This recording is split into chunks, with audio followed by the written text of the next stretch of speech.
साठे में नाग पंचमी के दिन सभी जवान लड़कों ने अलग अलग रंगों की कुश्ती के कपड़े सिलवाए।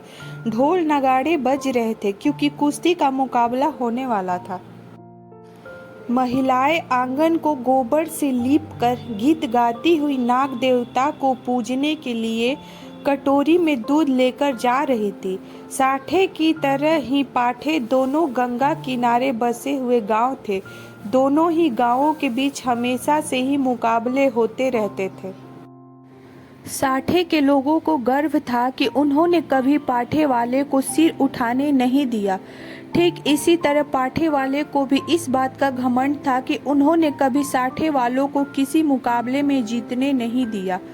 पाठे वाले लोग हमेशा ये गाना गाते थे, साठे वाले हैं कायर, पाठे वाले हैं और हमेशा रहेंगे सरदार।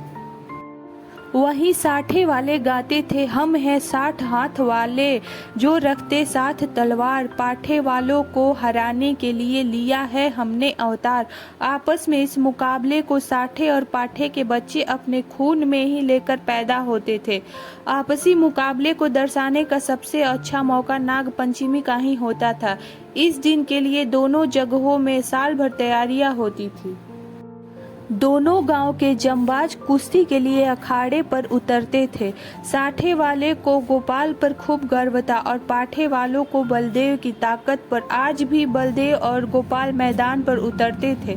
दोनों अपनी अपनी ताकत दिखा रहे थे। उनमें जीतने का जुनून था। लोग भी उनके दांव पेच देख रहे थे। तभी अचानक वहां खुशी की लहर दौड़ पड़ी। अपनी खुशी का इजहार करने के लिए कुश्ती देखने के लिए खड़े लोग कभी पैसे उछालते, कभी टोपी तो कभी बर्तन व बतासे उड़ाते। वहां मौजूद लोगों ने गोपाल को गोद में उठा लिया और जश्न मनाने लगे। बलदेव और उसके जीतने की आस रखने वाले लोग मन ही मन निराश हो गए। रात के 10 बजे का समय था। हल्की बिजली चमक रही थी, बारिश पड़ रही थी और पूरी तरह अंधेरा था। सिर्फ वहां अब मेंढकों की ही आवाज आ रही थी।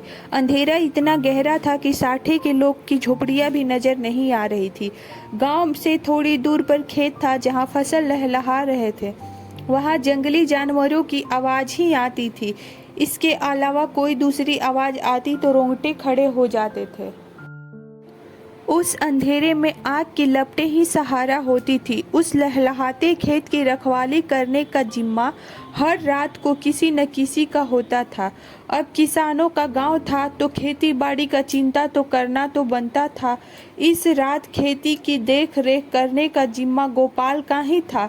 चारों तरफ काली अंधेरी रात थी। वो खेतों के आसपास ही था लेकिन नींद बहुत तेज आ रही थी। वो किसी तरह से अपनी नींद को भगाने का कोशिश कर रहा था। इसी कोशिश में कुछ देर बाद गोपाल हल्की आवाज में गाने लगा। तभी गोपाल को पाँव की आहट सुनाई दी।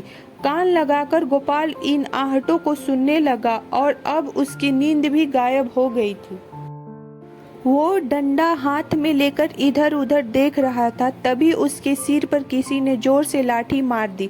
वो नीचे गिरा और रात भर वहीं बेहोश पड़ा रहा। बेहोशी की हालत में भी उस पर कई बार किए गए। उस पर वार करने वालों को लगा कि वो मर गया, लेकिन ऐसा नहीं था। हमला करने वाले पाठे के लोग थे जिन्होंने अंधेरे में अपनी हार का इस तरह से बदला लिया था। गोपाल न तो पढ़ा लिखा था और न ही तेज दिमाग वाला। बस उसका शरीर 6 फुट का था और आवाज काफी भारी। मन से ऐसा निडर कि शेर की दहाड़ से भी ना डरे। आज वो चोट खाए हुए अपने घर के बिस्तर में लेटा हुआ था। रात को हुई इस तरह की वारदात की वजह से गांव में पुलिस पहुंच गई। गांव में पुलिस को देखकर कुछ लोग डर गए तो कुछ रोने धोने लगे। गोपाल ने अपने साथ जो भी हुआ उसकी रिपोर्ट भी नहीं लिखाई थी। दरोगा ऐसा था कि बिना गाली के उसके मुंह से एक बात भी नहीं निकलती थी। वो मुखिया से सवाल जवाब करने लगा। मुखिया ने दरोगा से कहा, मुझे माफ़ी दे दीजिए। दरोगा ने पूछा कि अगर मुझे इसी तरह से तुझे माफ़ करना होता तो मैं यहाँ क्यों आता। मुखिया चुपचाप गोपाल की पत्नी गौरा के पास पहुँचा। उसने कहा कि यह पुलिस वाला काफ़ी बेकार है, पैसों के बिना बात ही नहीं करता था। उसे 50 रुपये चाहिए। मैंने उससे बहुत मनाने की कोशिश की, लेकिन वो किसी का एक नहीं सुनता। गौरा ने मुखिया से कहा कि पैसे की क्या बात है, बस हमारे पति की जान बच जाए, जान से बढ़कर और कुछ नहीं होता। आज के लिए ही तो कमाया था। गोपाल इन सभी बातों को खाट पर लेटे लेटे सुन रहा था। उसने कहा कि जब किसी ने कोई गलती ही नहीं की तो 50 रुपये क्यों देना, उसे एक पैसा भी नहीं दिया जाना चाहिए। ये बात सुनकर मुखिया का चेहरा पीला पड़ गया। वो बोला, धीरे कहो इन बातों को, अगर दरोगा ने सुन लिया तो परेशानी बढ़ जाएगी। गोपाल ने जवाब दिया, एक कौड़ी उसे नहीं दी जाएगी। देखता हूँ कि मेरी बातें सुनकर कौन मुझे फांसी पर चढ़ाता है। तभी गौरा ने मजाक में कहा कि ठीक है, आपसे मैं पैसा मांगू तो बिल्कुल भी मत देना। इतना कहने के बाद गौरा अंदर गई और एक पोटली में पैसे लेकर आई, फिर मुखिया को पैसा दे दिया। यह सब देखकर गोपाल को बहुत गुस्सा आया और मुखिया पैसे लेकर तुरंत भाग गया।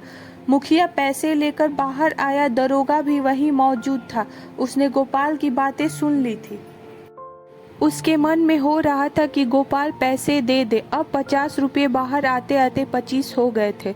मुखिया ने 25 रुपये दरोगा को दिए और चला गया। मुखिया ने गोपाल को शुक्रिया कहा। पूरे गांव वालों के सामने मुसीबत टालने का सेहरा मुखिया ने अपने सिर पर ले लिया और उसकी प्रतिष्ठा बढ़ गई। उधर गोपाल ने गौरा पर गुस्सा किया। अब गांव में सत्यनारायण की कथा हुई, देवी देवताओं की पूजा अर्चना होने लगी। आखिर गांव से मुसीबत जो टल गई थी, सभी लोग मिलकर सत्यनारायण की कथा सुनने लगे। गोपाल भी चादर ओढ़कर कथा सुनने लगा। वहां गांव के कई प्रतिष्ठित लोग मौजूद भी थे। पटवारी ने गोपाल से कहा कि सत्यनारायण की वजह से ही तुम पर किसी तरह की आंच नहीं आई। गोपाल ने अंगड़ाई लेते हुए कहा कि सत्यनारायण की महिमा को तो नहीं पता, लेकिन यह अंधेर जरूर है। मित्रों, इस कहानी से हमें ये सीख मिलती है कि मुसीबत पड़ने पर दिमाग से काम लेना चाहिए, यूं ही किसी पर भी भरोसा नहीं करना चाहिए। दोस्तों, आपको ये कहानी अच्छी लगी हो तो लाइक, कमेंट और अपने दोस्तों को शेयर करें और मेरे चैनल को सब्सक्राइब करना ना भूलें। धन्यवाद।